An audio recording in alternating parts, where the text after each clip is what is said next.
முதலமைச்சர் ஜோசப் விஜய் தலைமையில் அமைக்கப்பட்டுள்ள பட்டியலின பழங்குடியினருக்கான விழிப்புணர்வு மற்றும் கண்காணிப்பு குழுவில் விசிக தலைவர் திருமாவளவன், திமுக எம்பி ராசா ஆகியோர் இடம்பெற்றுள்ளனர்.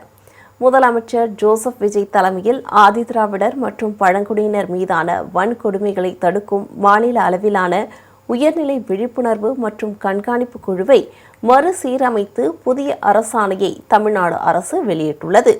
இந்த குழுவில் முதலமைச்சர், அமைச்சர்கள், எம்பிக்கள், எம்எல்ஏக்கள் என மொத்தம் 54 உறுப்பினர்கள் இடம்பெற்றுள்ளனர்.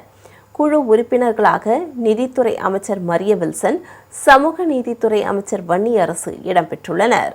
மேலும் ராஜ்மோகன், விஸ்வநாதன், காந்திராஜ் உள்ளிட்ட 7 பட்டியலின அமைச்சர்களும் இடம்பெற்றுள்ளனர். இதேபோல் பட்டியலின பிரிவை சேர்ந்த விசிக தலைவர் திருமாவளவன், சசிகாந்த் செந்தில், ராசா உள்ளிட்ட 8 எம்பிக்கள், 37 எம்எல்ஏக்களும் குழுவில் இடம்பெற்றுள்ளனர்.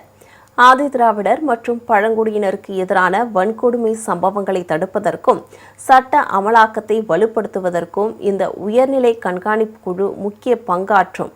மேலும் வன்கொடுமையால் பாதிக்கப்பட்டவர்களுக்கும் சாட்சிகளுக்கும் உரிய நீதி மற்றும் நிவாரணங்கள் கிடைப்பதை உறுதி செய்யும் என கூறப்படுகிறது.